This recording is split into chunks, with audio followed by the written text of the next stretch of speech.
پر وَلَنَبْلُوَنَّكُمْ بِشَيْءٍ مِّنَ الْخَوْفِ وَالْجُوعِ وَنَقْصٍ مِّنَ الْأَمْوَالِ وَالْأَنفُسِ وَالثَّمَرَاتِ وَبَشِّرِ الصَّابِرِينَ۔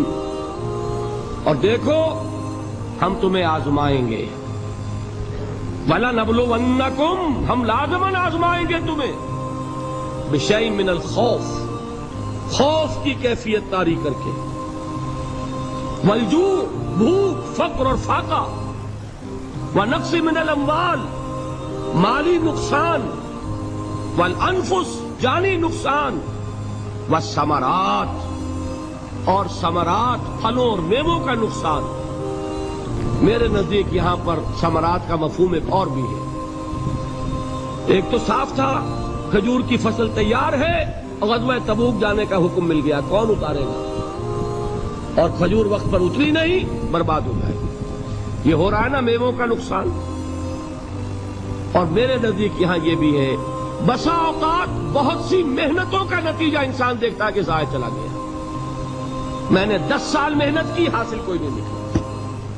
یہ ثمرات کیا ہیں؟ محنتیں، محنتوں کے ثمرات کا ضیاع۔ کوشش آپ نے کی، قسمت کی خوبی دیکھیے، ٹوٹی کہاں کمن، 2-4 ہاتھ جب کے لبے بام رہ گئے۔ Be prepared. ایک شاعر کے یہ اشعار ہیں، وہ کمیونسٹ تھا، میں نام بھی نہیں لیتا، لیکن یہ کہ یہ اسی انقلابی، چونکہ ان کا بھی ایک انقلابی نظریہ ہے، انقلابی عمل میں یہ سارے مراحل آتے ہیں۔ کوئی سیٹ بیک آیا فرض کیجئے، کوئی ناکامی ہو گئی، تو اپنے ساتھیوں کو دل بدھانے کے لیے یہ فصل امیدوں کی ہمدم اس بار بھی غارت جائے گی، سب محنت صبحوں شاموں کی اب کے بھی اکارت جائے گی۔ میرے نزدیک کے ثمرات کا جو لفظ یہاں آیا ہے، وَنَقْصٍ مِّنَ الْأَمْوَالِ وَالْأَنفُسِ وَالثَّمَرَاتِ، سب محنت صبحوں شاموں کی اب کے بھی اکارت جائے گی۔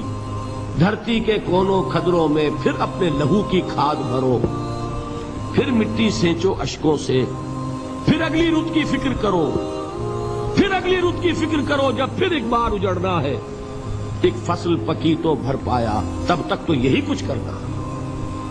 ایک مقصد ہے سامنے، انقلاب برپا کرنا ہے۔ ایک کوشش ناکام ہو جائے کوئی پرواہ نہیں، نیکسٹ، پھر تیار رہو ناکامی کے لیے۔ ایسا نہ ہو جو انگریزی میں کہتے ہیں hope for the best but be prepared for the worst. ایسا نہ ہو کہ دوسری مرتبہ ناکام ہو کے بددل ہو جاؤ، تمہاری ہمتیں جواب دے جائیں۔ نہیں، پہلے سے تیار رہو کہ دوسری مرتبہ بھی ناکامی آئے تو آئے، لیکن جب تک کہ کامیابی حاصل نہیں ہوتی ہمیں یہ کام کیے تھے۔ دیکھیے سیرت میں آیا کہ نہیں یہ واقعہ؟ بدر میں مسلمانوں کو فتح ہوئی تو احد میں زک پہنچی کہ نہیں؟ 70 صحابہ شہید ہوئے کہ نہیں؟ اگر ان کی ہمتیں جواب دے جاتی تو گاڑی کیسے چلتی آگے؟ تو فرمایا وَلَنَبْلُوَنَّكُمْ بِشَيْءٍ مِّنَ الْخَوْفِ وَالْجُوعِ وَنَقْصٍ مِّنَ الْأَمْوَالِ وَالْأَنفُسِ وَالثَّمَرَاتِ، ہم تمہیں لازماً آزمائیں گے، خوف کی کیفیت سے، فقر و فاقے کی کیفیت سے، بھوک سے، جان کے نقصان سے، مال کے نقصان سے، محنتوں کے حاصل کے ضائع ہو جانے سے۔ وَبَشِّرِ الصَّابِرِينَ، اور اے نبی بشارت دیجئے صبر کرنے والوں کو۔ الذین اذا اصابتہم مصیبت، وہ کہ جب ان پر کوئی تکلیف آئے، کوئی مصیبت آئے، کوئی آزمائش آئے، قالوا انا للہ وانا الیہ راجعون، وہ یہ کہیں کہ ہم اللہ ہی کے ہیں، اللہ ہی کی طرف لوٹ جانا ہے۔ یہ وہی انداز ہے جو میں نے فارسی کا شعر سنایا تھا آپ کو کہ سرے تسلیم خم ہے جو مزاج یار میں آئے۔ وہ ہمارا مولا ہے، ہمارا آقا ہے، اگر اسے یہی منظور ہے تو ہمیں بھی یہی منظور ہے۔ میں نے تسلیم و رضا کی بات کی تھی نا، آپ کو کچھ شعر سنائے تھے، ایک شعر اور سنیے، اور یہ کس کا ہے؟ محمد علی جوہر کا۔ ایک مرتبہ جیل گئے، ان کی ایک بیٹی جوان بیمار ہوئی، فوت ہو گئی، باہر چھوڑا انگریز نے، جاؤ بھائی دفن کر دو بیٹی کو۔ دوسری مرتبہ جیل گئے، دوسری جوان بیٹی اسی مرض میں مبتلا ہوئی۔ اب یہ جیل میں ہے، خبر پہنچی کہ دوسری بیٹی کے اوپر بھی اسی مرض کا حملہ ہوا ہے۔ ایک نظم لکھی ہے جس کا آخری شعر یہ ہے، تیری صحت ہمیں منظور ہے لیکن اس کو نہیں منظور تو پھر ہم کو بھی منظور نہیں. یہ ہے جب تک یہ کیفیت نہ ہو اس میدان میں آدمی ثابت قدم نہیں رہ سکتا کہ میرے رب کو اگر یہ منظور ہے تو یہی مجھے منظور ہے.